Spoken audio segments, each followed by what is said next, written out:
विराट पर्व के पश्चात पांचवां उद्योग पर्व समझना चाहिए। अब उसकी विषय सूची सुनो।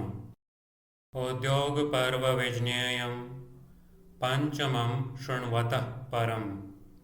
जब पांडव उपप्लव्य नगर में रहने लगे तब दुर्योधन और अर्जुन विजय की आकांक्षा से भगवान श्री कृष्ण के समीप उपस्थित हुए।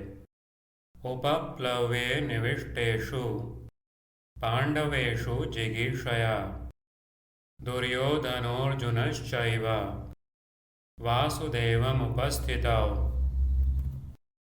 दोनों ने ही भगवान श्री कृष्ण से प्रार्थना की कि आप इस युद्ध में हमारी सहायता कीजिए। इस पर महामना श्री कृष्ण ने कहा, साहाय्यमस्मिन् समरे भवान् न कर्तुमर्हति इत्युक्ते वचने कृष्णो यत्रोवाच महामते। दुर्योधन और अर्जुन, तुम दोनों ही श्रेष्ठ पुरुष हो। मैं स्वयं युद्ध न करके एक का मंत्री बन जाऊंगा और दूसरे को एक अक्षौहिणी सेना दे दूंगा। अब तुम ही दोनों निश्चय करो कि किसे क्या दूं। अयुध्यमानमात्मानं मंत्रिणं पुरुषर्षभाव अक्षौहिणीं वा सैन्यस्य कस्य किं वा ददाम्यहम्। अपने स्वार्थ के संबंध में अनभिज्ञ एवं खोटी बुद्धि वाले दुर्योधन ने एक अक्षौहिणी सेना मांग ली और अर्जुन ने यह मांग की कि श्री कृष्ण युद्ध भले ही न करें परंतु मेरे मंत्री बन जाएं। वव्रे दुर्योधन सैन्यम मंदात्मा यत्र दुर्मति अयुध्यमानं सचिवं वव्रे कृष्णं धनंजय। मद्र देश के अधिपति राजा शल्य पांडवों की ओर से युद्ध करने आ रहे थे, परंतु दुर्योधन ने मार्ग में ही उपहारों से वंचना में डालकर उन्हें प्रसन्न कर लिया और उन वरदायक नरेश से यह वर मांगा कि मेरी सहायता कीजिए। शल्य ने दुर्योधन से सहायता की प्रतिज्ञा कर ली। इसके पश्चात वे पांडवों के समीप गए और बड़ी शांति के साथ सब कुछ समझा बुझाकर यह बात कह दी। राजा ने इसी प्रसंग में इंद्र की विजय की कथा भी सुनाई। पांडवों ने अपने पुरोहित को कौरवों के समीप भेजा। मद्रराजं च राजानमायान्तं पांडवान् प्रति उपहारैर्वञ्चयित्वा वर्तमान्येव सुयोधनः। वरदं तं वरं वव्रे साहाय्यं क्रियतां मम। शल्यस्तस्मै प्रतिश्रुत्य जगामोद्दिश्य पांडवान्। शांतिपूर्वं चाकथयत् यत्रेन्द्र विजयं नृपः पुरोहितप्रेषणं च पांडवैः कौरवान् प्रति। धृतराष्ट्र ने पांडवों के पुरोहित के इंद्र विजय विषयक वचन को सादर श्रवण करके उनके आगमन के औचित्य को स्वीकार किया। तत्पश्चात परम प्रतापी महाराज धृतराष्ट्र ने भी शांति की इच्छा से दूत के रूप में संजय को पांडवों के समीप भेजा। वैचित्रवीर्यस्य वचः समादाय पुरोधसः तथेन्द्र विजयं चापि यानं चैव पुरोधसः संजयं प्रेषयामास शमार्थी पांडवान् प्रति। यत्र दूतं महाराजो धृतराष्ट्रः प्रतापवान। जब धृतराष्ट्र ने सुना कि पांडवों ने श्री कृष्ण को अपना नेता चुन लिया है और वे उन्हें आगे करके युद्ध के लिए प्रस्थान कर रहे हैं, तब चिंता के कारण उन्हें नींद नहीं आई। वे रात भर जागते रह गए।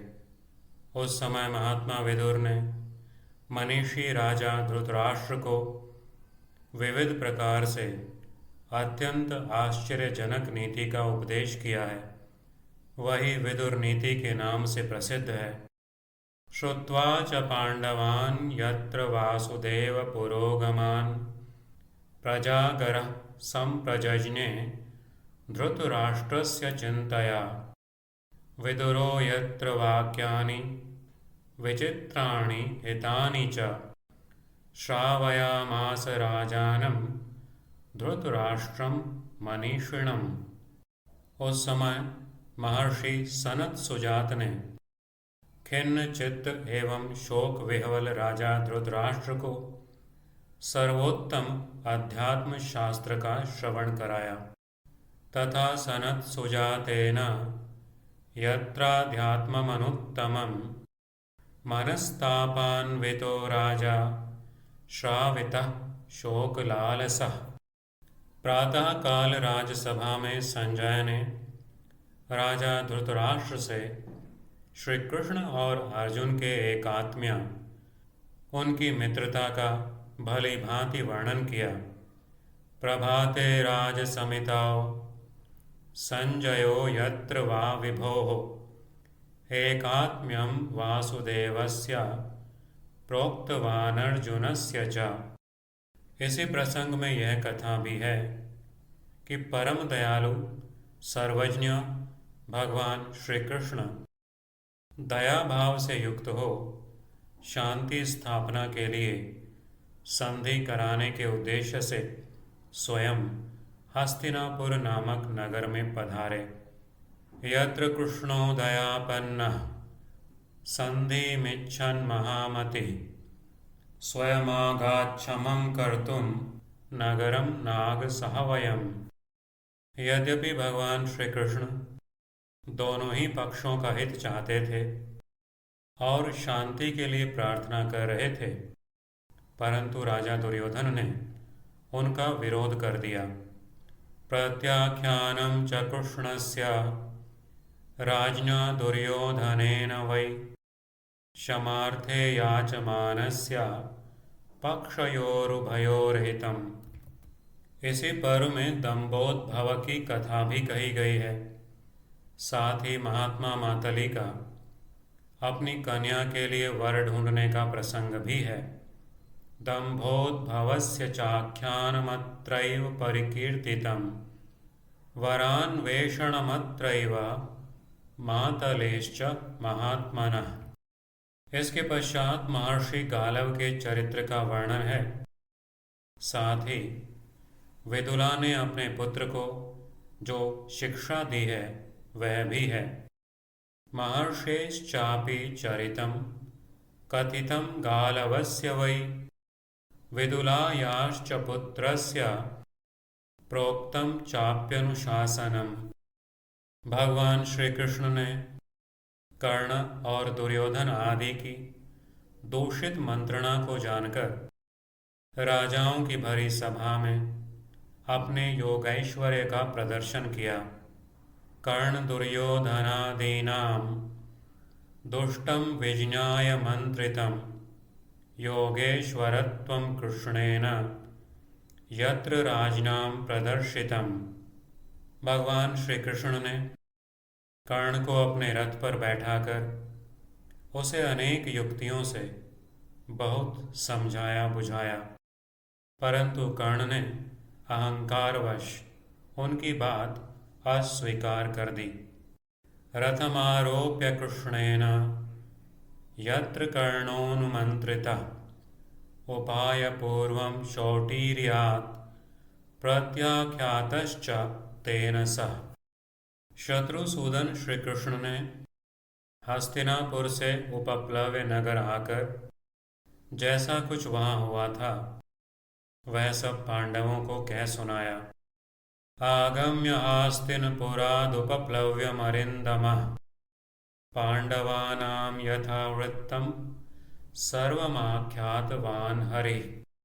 शत्रुघाती पांडव उनके वचन सुनकर और क्या करने में हमारा हित है यह परामर्श करके युद्ध संबंधी सब सामग्री जुटाने में लग गए।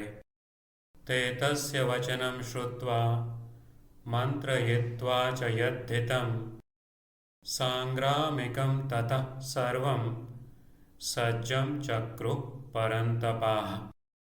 इसके पश्चात हस्तिनापुर नामक नगर से युद्ध के लिए मनुष्य, घोड़े, रथ और हाथियों की चतुरंगिणी सेना ने कूच किया।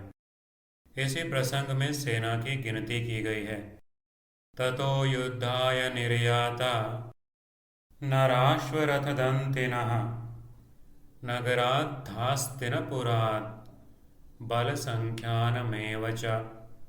फिर यह बताया गया है कि शक्तिशाली राजा दुर्योधन ने दूसरे दिन प्रातः काल से होने वाले महायुद्ध के संबंध में उलूक को दूत बनाकर पांडवों के समीप भेजा।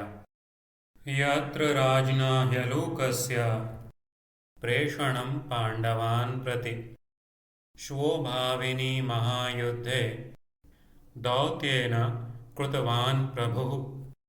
इसके अनंतर इस पर्व में रथी, अतिरथी आदि के स्वरूप का वर्णन तथा अम्बा का उपाख्यान आता है।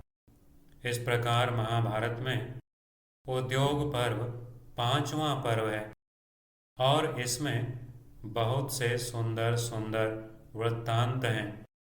रथातिरथ संख्यानमम्बोपाख्यानमेव च एतत् सुबहुवृत्तान्तं पंचमं पर्व भारते।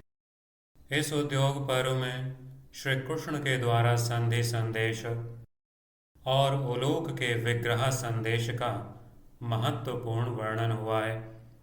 तपोधन महर्षियों, विशाल बुद्धि महर्षि व्यास ने इस पर्व में 186 अध्याय रखे हैं और श्लोकों की संख्या 6698 बताई है।